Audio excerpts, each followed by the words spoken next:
Hello दोस्तों, कैसे हैं दोस्तों। हमारी आज की कहानी है पेट की भूख उम्र नहीं देखती। 70 वर्ष के जितेंद्र जी घर में अकेले थे। भूख से उनका बेहाल हो रहा था। यूँ तो थोड़ा बहुत खाना घर में था, वो उन्होंने पका के खा लिया था, पर उनको खाना पकाना आता भी था। पर घर में कुछ पकाने के लिए होना भी तो चाहिए। आखिरकार उन्होंने अपने बेटे को फ़ोन लगाया और कहा कि बेटा कब घर आ रहे हो। तो उसने कहा आ जाएंगे पिताजी, अभी घर आना मुमकिन नहीं है क्योंकि मेरी साली का अभी सगाई है, तो इसलिए हमें अभी टाइम लग जाएगा। जितेंद्र जी ने कहा बेटा घर में राशन ख़त्म हो गया है और सुबह से मैंने कुछ खाया भी नहीं है, बहुत भूख लगी है, भूख से मैं बेहाल हो रहा हूँ। तो और उसने कहा कि पिताजी क्या हुआ, आपके लिए राशन तो बहुत सारा आपकी बहू रख के आई थी, इतनी जल्दी वो सब कैसे ख़त्म हो गया। वो कहने लगे नहीं बेटा, राशन बहुत थोड़ा सा ही था जो ख़त्म हो गया है। वो बोलने लगे कि मेरे पास पैसे भी नहीं हैं जो मैं कुछ ख़रीद कर ले लूँ, तो तुम लोग जल्दी आ जाओ। वो कहने लगे नहीं पिताजी, हमारा अभी आना नहीं हो सकता क्योंकि मेरा जो साला है वो विदेश गया हुआ है, यहाँ पर पापा जी अकेले हैं तो सारा काम मुझे देखना पड़ेगा, इसलिए हमारा आना अभी मुमकिन नहीं है, हम सगाई करके ही आएंगे। आप दुकान से जाके राशन ले लीजिए और आके मैं पेमेंट कर दूँगा। वो दुकान में लेने के लिए गए लेकिन दुकानदार ने उनको राशन नहीं दिया। वो घर आए, उन्होंने दरवाज़ा खोला, फिर कुछ सोच के उन्होंने दरवाज़ा बंद किया और वो मंदिर चले गए। मंदिर में प्रसाद मिल रहा था, उन्होंने वो प्रसाद लिया, बैठकर खाया। थोड़ा सा उनको खाकर आराम आया, तभी मंदिर के बाहर वो बैठे थे कि 7-8 साल के 2 बच्चे उनके सामने आ गए और कहने लगे कि अंकल जी, उनके पास अमरूद थे, उन्होंने कहा कि ये ख़रीद लो। तो उन्होंने कहा कि नहीं बेटा, मुझे नहीं लेना। फिर उन्होंने उन बच्चों को बुलाया और कहा कि तुम ये फल कहाँ से लाते हो।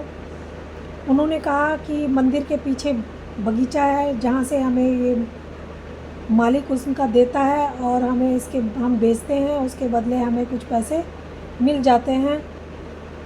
तो जब उन्होंने बच्चों के मुंह से ये सुना तो उन्होंने सोचा कि बच्चे तो बहुत छोटे हैं, जब ये कमा के खा सकते हैं तो मैं तो इनसे बहुत बड़ा हूँ, मैं क्यों नहीं कमा सकता। दूसरे दिन वो भी उधर जाते हैं, वहाँ से फल लेते हैं, टोकरे में रखते हैं और मंदिर के आगे बैठकर बेचने लगते हैं। इतने में आंधी आ जाती है, आंधी बहुत तेज़ थी। सारे लोग वहाँ से चले जाते हैं जो बैठे थे, लेकिन वो वहाँ पर बैठे ही रह जाते हैं। इतने में एक वीडियो बनाने वाला वहाँ पर आता है, वो उनकी वीडियो बनाने लगता है और कहता है कि इंसान से भूख क्या नहीं करा लेती। देखो एक बुज़ुर्ग आदमी यहाँ पर किस तरीके से आंधी में बैठ के भी फल बेच रहा है। इतने में आंधी बहुत तेज़ हो जाती है और जो उन्होंने मुंह में गमछा बांधा होता है वो उड़ के दूर चला जाता है। वो उन्होंने अपनी पहचान छुपाने के लिए बांधा हुआ था, वो उड़ जाता है। तो वो एकदम से उठते हैं और वहाँ से हड़बड़ा करके और अपना सामान उठाते हैं और वहाँ से चले जाते हैं। अब वो उनके जाने के बाद वो सोचने लगता है कि उनकी पत्नी के जाने के बाद उनकी ऐसी हालत हो जाएगी, उन्होंने कभी सपने में भी नहीं सोचा था। उनके 2 बच्चे थे, एक बेटा एक बेटी। बेटी सारिका थी और राजीव था। बेटी की शादी कर देते हैं, बेटी अपने घर चली जाती है। राजीव को कॉलेज में एक लड़की मिलती है जिससे उसको प्यार हो जाता है और दोनों का रिश्ता होता है, दोनों की शादी हो जाती है।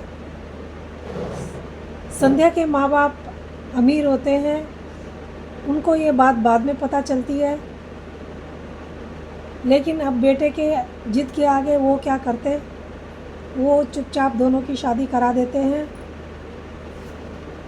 बहू घर में आती है, जब वो घर में आती है तो वो अपनी लाइफ में किसी की दखल अंदाजी नहीं चाहती। वो घर में आके कोल्ड ड्रिंक पी वो घर में आके ड्रिंक करती है और अपनी सहेलियों के साथ में घूमने निकल जाती है, उनके साथ पत्ते खेलती है। माता पिता उन्होंने अपने सास ससुर को समझा दिया था कि मेरे साथ कोई टोका टाकी ना करे, मैं किसी की दखल अंदाजी बिल्कुल भी बर्दाश्त नहीं कर सकती हूँ। ससुर ने समझाना चाहा लेकिन वो नहीं मानी। उनकी जो धर्मपत्नी होती है वो एक दिन बीमार पड़ती है और उनको छोड़कर, दुनिया छोड़कर चली जाती है। कभी कभी उनकी बेटी उनसे मिलने के लिए आ जाया करती थी, लेकिन भाभी को ये भी पसंद नहीं था कि वो यहाँ पर आए। एक दिन तो हद ही हो गई, भाभी ने अपने सोने के जो कंगन थे वो छुपा के नंद के कपड़ों में रख दिए और इधर उधर ढूंढने लग गई। बाद में उसका बैग भी खंगालने लग गई, उसके कपड़े उठा उठा के देखने लग गई। तभी उसके बैग में से, नंद के बैग में से कंगन कपड़ों में से गिरता है। उसने नंद के ऊपर चोरी का इल्ज़ाम लगा दिया और कहा कि अगर कुछ तुम्हें चाहिए ही था तो मांग लेती। भाई भी कहता है कि अगर तुझे कुछ चाहिए था, दीदी अगर तुम्हें कुछ चाहिए था तो तुम मुझसे मांग लेती। उसने कहा ये कंगन मैंने नहीं छुपाया, मैंने नहीं लिया उसने, लेकिन भाभी ने उसके ऊपर चोरी का इल्ज़ाम लगा दिया था। अब वो वहाँ से रोती बिलखती अपने ससुराल चली जाती है और कहती है, भाभी को ये बोल के जाती है कि भाभी जो दूसरों के लिए जैसा करता है एक दिन उसके आगे ज़रूर वैसा आता है। आपको मुझ पर चोरी का इल्ज़ाम नहीं लगाना चाहिए था, ये आपने अच्छा नहीं किया। अब एक दिन बहू के पिता का फ़ोन आता है, वो कहते हैं कि तेरी बहन की शादी है, बच्चों की छुट्टियां भी हैं, तो तुम सब लोग आ जाओ। अब वो बच्चे उठाते हैं और वहाँ शादी में चले जाते हैं। ये बूढ़े पिता जो होते हैं अकेले रह जाते हैं। अब इनके पास थोड़ा बहुत जो राशन था ये उससे गुजारा कर रहे थे। तभी इनकी बेटी का फ़ोन आता है और वो पूछती है पिता के हालचाल, तो वो बताते हैं कि तुम्हारी भाभी मायके चली गई है। तो वो पूछती है तुम्हारे खाने का क्या इंतज़ाम हो रहा है। वो कहते हैं बेटा मैं देख लूँगा, जैसा भी होगा। वो दूसरे ही दिन अपने बच्चे उठाती है और सुबह सुबह अपने पिता के घर आ जाती है। तो जब वो सुबह सुबह आ जाती है तो पिता देखकर बहुत खुश होते हैं। जो बच्चे होते हैं वो नाना नाना कहकर अपने नाना के टांगों से लिपट जाते हैं। वो घर आके बेटी सारिका जो होती है घर सारा काम संभाल लेती है।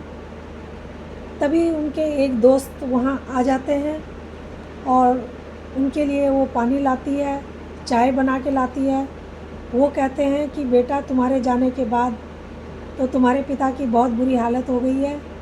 इनके रिटायरमेंट पे जो इनको पैसा मिलता भी है वो सब ये तुम्हारा भाई रख लेता है, इनके पास कुछ भी नहीं छोड़ता और खाने को भी इनको कुछ नहीं ऐसे दिया जाता है।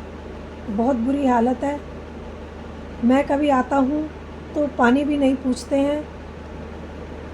तुम इनके लिए कुछ करो।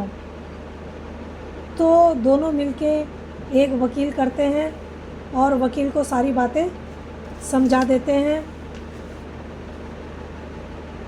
वो भी सब बातें समझता है और कहता है कि ठीक है, कोई बात नहीं, मैं देख लूँगा। अब इतने में बहू का फ़ोन आता है। इधर से जब बात हो रही होती है जितेंद्र जी की बहू से, तो जो सारिका होती है वो फ़ोन छीन लेती है, पापा से कहती है मेरे को दो। वो बात करती है तो भाभी कहती है तू यहाँ आई कैसे, तेरी आने की हिम्मत कैसे हुई, आज तक तो तू आई नहीं, अब कैसे आ गई। तो वो कहती है कि तो जब तुम अपने मायके जा सकते हो तो मैं भी अपने मायके आ सकती हूँ, मैं क्यों ना आऊँ। तुम यहाँ घर छोड़कर पिताजी को अकेले क्यों गई इतने दिनों के लिए। वो कहती है तुम मेरे घर से निकल जाओ। वो कहती है ये घर मेरा भी है, मैं तो नहीं निकलूँगी। तभी वकील साहब आते हैं और एक कागज़ उनके हाथ में थमाते हुए उन्हें मकान 1 सप्ताह के अंदर अंदर उनको मकान खाली करने के लिए कहते हैं, और कहते हैं कि जो भी तुमने आज तक इनकी पेंशन के पैसे खाए हैं वो भी तुम्हें वापस करने होंगे। वो परेशान हो जाते हैं, घबरा जाते हैं, वो सोचते हैं कि अब क्या होगा। वो दोनों के दोनों मियाँ बीवी पिता के पैरों में गिर पड़ते हैं और माफ़ी मांगने लगते हैं। उन्होंने तो मन ही बना लिया था कि अब इनको बिल्कुल भी माफ़ नहीं करना, ये बहुत परेशान हो चुके थे। वो कहते हैं कि मैं तुम्हारी रग रग से वाकिफ़ हूँ, आज मैंने अपने लिए आज तक आवाज़ नहीं उठाई, लेकिन अब ऐसा नहीं होगा। मुझे तुम लोगों ने भिखारी ही बना के अपने घर में रख दिया था, अब ये सब चलने वाला नहीं है, तुम यहाँ से जा सकते हो, ये घर मेरा है। और जो उनकी बेटी होती है वो जो उनके जाने के बाद वो वहाँ पर पिता के लिए एक परमानेंट नौकर रख देती है जो पिता की देखभाल करता था सारा दिन। अब सारा उनका ध्यान रखता था। वो अकेले रहते थे लेकिन कभी भी उनको अकेलापन महसूस नहीं होता था। उनका दोस्त उनके पास आ जाया करता था। वो दोनों के दोनों कभी मंदिर चले जाया करते थे, कभी सैर करने चले जाया करते थे, कभी गुरुद्वारे चले जाया करते थे। अब अपनी मर्ज़ी से वो जी रहे थे और अकेले थे पर खुश थे। तो दोस्तों ये कहानी कैसी लगी, अगर अच्छी लगी हो तो प्लीज़ लाइक और सब्सक्राइब ज़रूर करना।